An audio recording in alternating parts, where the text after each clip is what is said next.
Hello again and welcome to Just Saying. This is the weekly program, well sometimes it runs longer than that, of the Standard Democrat with Mike Jensen. I'm Steve McFeeters, and we started this a few months ago now to bring different topics and issues to the community. You can see it on the Standard Democrat website.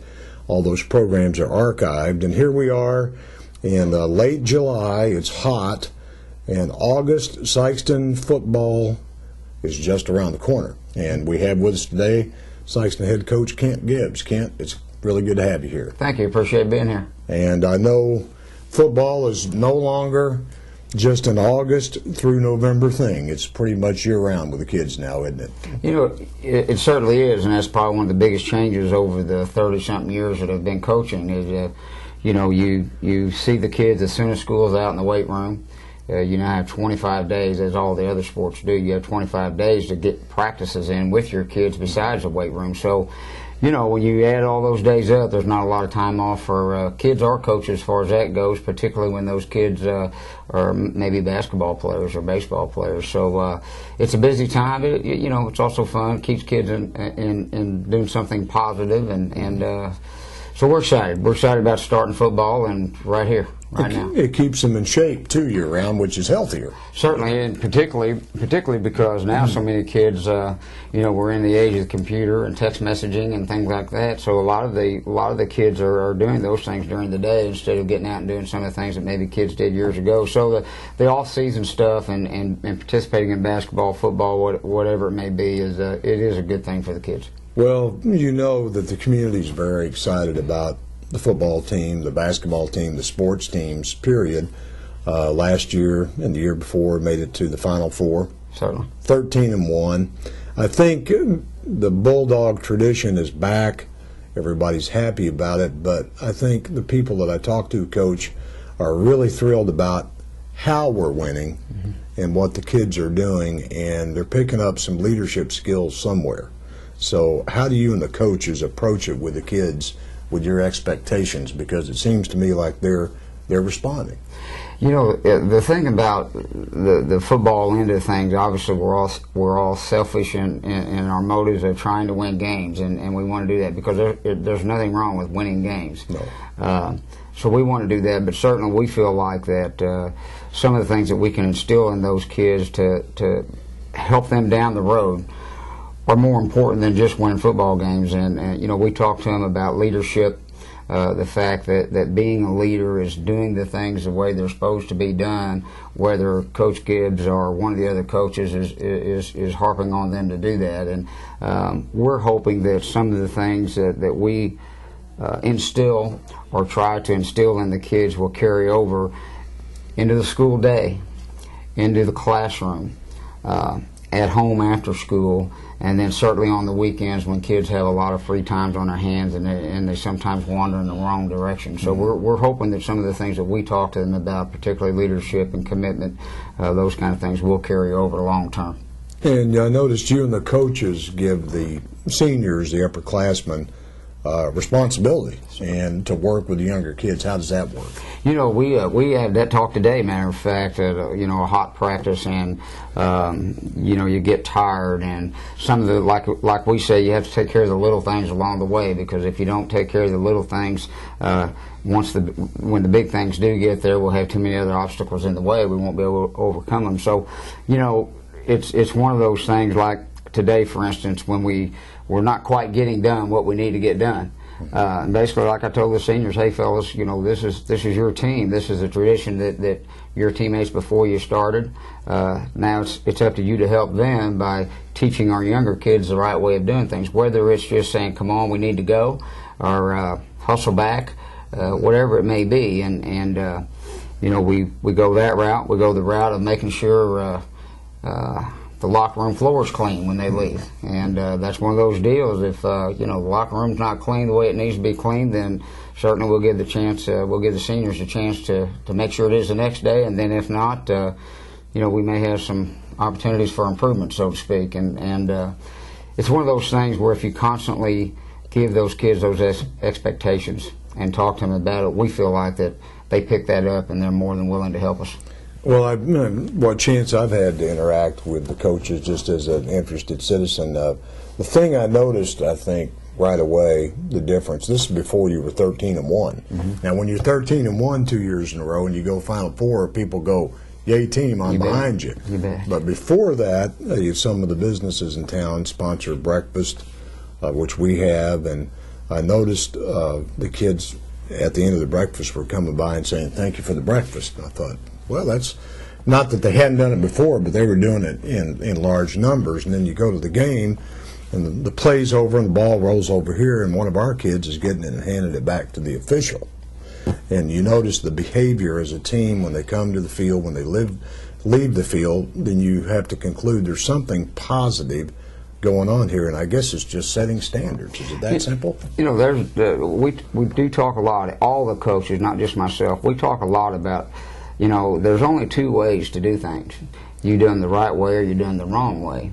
And it's all about choices, and it's all about being consistent in the choices you make.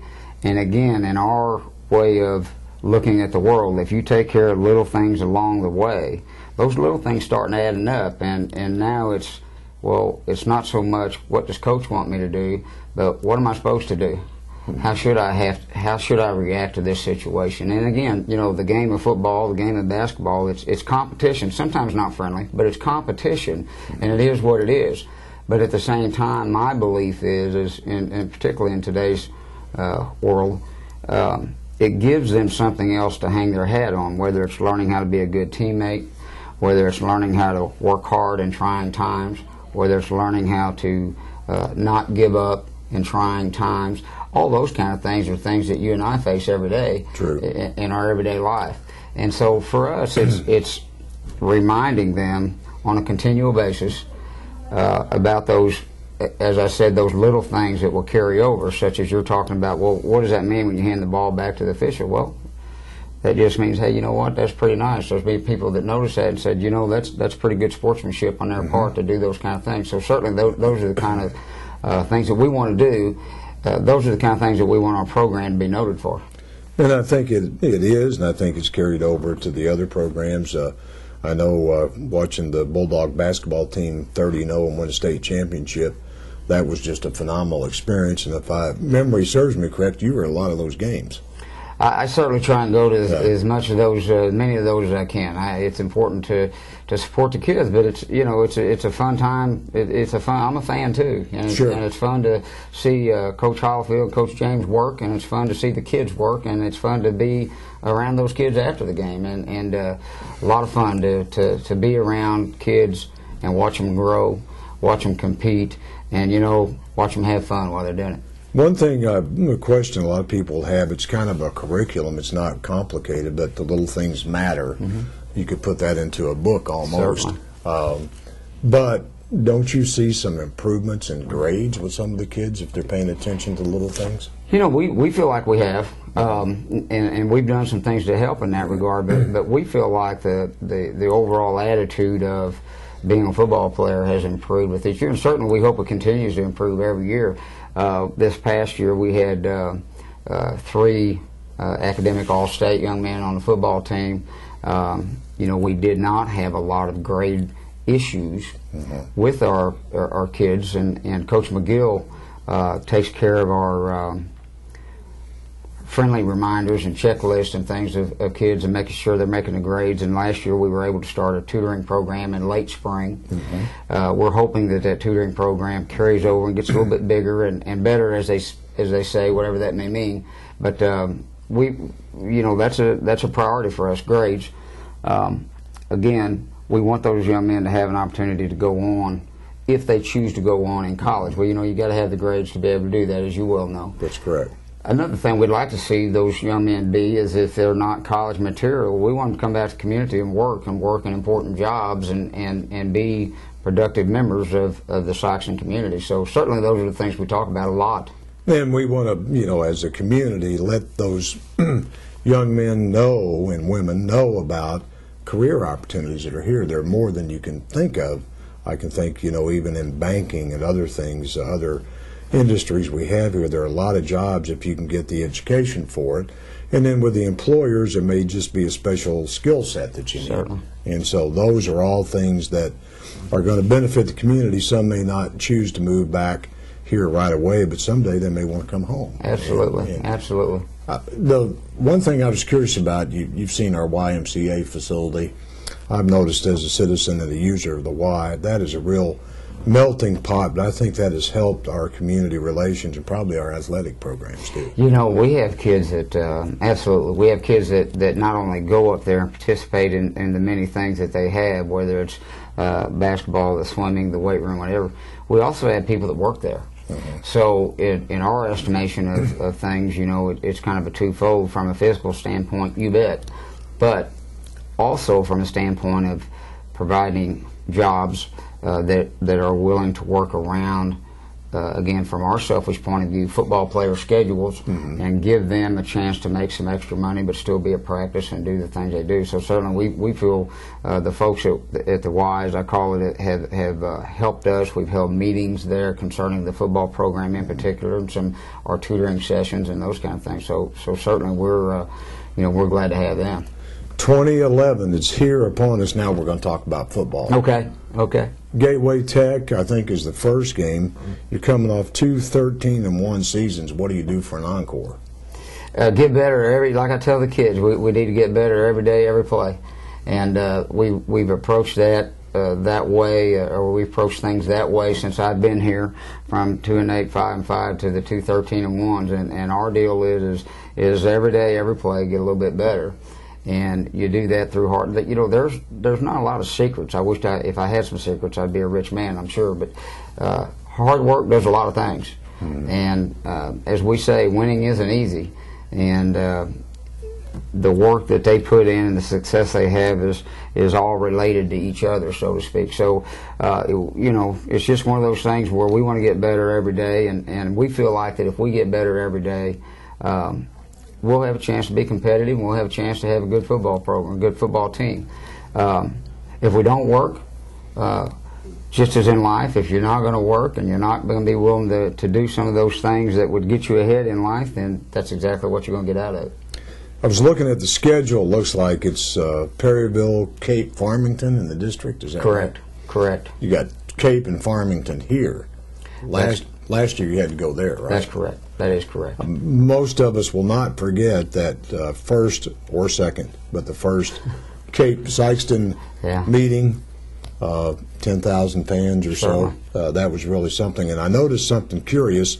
Sitting on the visitor side with all the red, there was another shade of red, a few of them, I think they were Jackson Indians. I wonder what that was all about. Well, I still have a few friends up that way that are willing to come and watch. Matter of fact, several of those guys have come down to some of the playoff games. So it's always nice to have friends, that's for sure. Yeah, Jackson, in your days, I'm sure you played against some Bulldog teams, didn't you? Certainly did. Played against several good Bulldog teams, several good Cape teams, and our game that our game last year with Cape was certainly a reminder of some of those old high school games where those two rivalries used to bring them in and pack the house, so to speak. But the Cape game last year was an awesome experience for the kids. It was just great to see. I would venture to say that the last two biggest high school athletic events in southeast Missouri have been our Cape Sikeston football game and our Sikeston Scott County game, and I think for our kids to be able to say that they were participants in basically the two biggest high school sporting events in the last couple of years, I think that's awesome. And then the basketball team beating Notre Dame a couple times and won the state championship, all that tied together, sure makes it exciting for the kids and the community. But I think the leadership skills that you guys are teaching and the way the kids are responding, looking to the future, looking at the life skills, that's what's really important here. And if you teach those things, you're probably going to win more than you lose. Yeah, and I think again, we feel real strongly, and almost every day, when we mention something that we're talking about, hard work, guys, you know, you got to understand that hard work. You're going to have to turn that right around and do it the same way with the same kind of attitude when you get out of here and you go on about your life, or commitment where you got to commit yourself to whether it's work or getting better. You got to do that every day in your real life. You got to do that in your job if you want to be able to pay your bills. True. So we try and correlate a lot of those kind of things together. And I know some people think, well, that's a little old-fashioned, but you know, the athletic field is a great learning field, and we feel strongly, and our coaches really do a good job of doing those kind of things with the kids. Now, let's talk about that first game, Gateway Tech. I understand there'll be a load. You know, they've got a really good football team, Steve. They got a new football coach that's got some NFL experience. They won a 7-on-7 competition, one of the bigger ones in the St. Louis area this past weekend. They've got a quarterback that's going to be very highly recruited. So to open up with a team like that is going to be a tough chore for us. But, you know, that's okay. Mm-hmm. And, you know, it's one of those things that, you know, if you want to be the best, sometimes you got to beat the best. And you know, our goals and expectations every year is to achieve at the highest level we can achieve. And to do that, you know, we need to play some of those kind of folks. So we're looking forward to it. And then quickly from last year's team, we have Trey Lewis. Mm-hmm. He's going to SEMO. Correct. Yeah. We were very fortunate. Trey Lewis is going to play football at SEMO, and also Corey Porter's going to play football at SEMO. Both excited about that. Ray Clark is going down. He's a preferred walk-on, and for people that don't understand that, when you're talking about an SEC team and being a preferred walk-on at an SEC program, that's quite an accomplishment for any young man. He's going there, and then we have Treston Pulley that's going up to Lincoln, and a couple of those other kids. You know, Janelle and Daryl are both going to be playing basketball at other places. So, again, feel like that hopefully that their basketball and their football experience has paid off for them, and they'll be able to carry that on into the collegiate ranks. And the more that we have like that, the more that it just feeds on itself, and it opens the doors for other young men to have an opportunity to go do those things. Well, Coach, and I encourage everybody to fill the stands this year. There's nothing like going to a Bulldog game with a red and black and just watching the kids participate, because we know they prepared hard. And we appreciate you and your assistant coaches, and you represent our community so well. And we're very proud of you, and we're going to be on the sidelines. Thank you. Appreciate it. Appreciate being here. Appreciate the opportunity of talking with you. Thank you.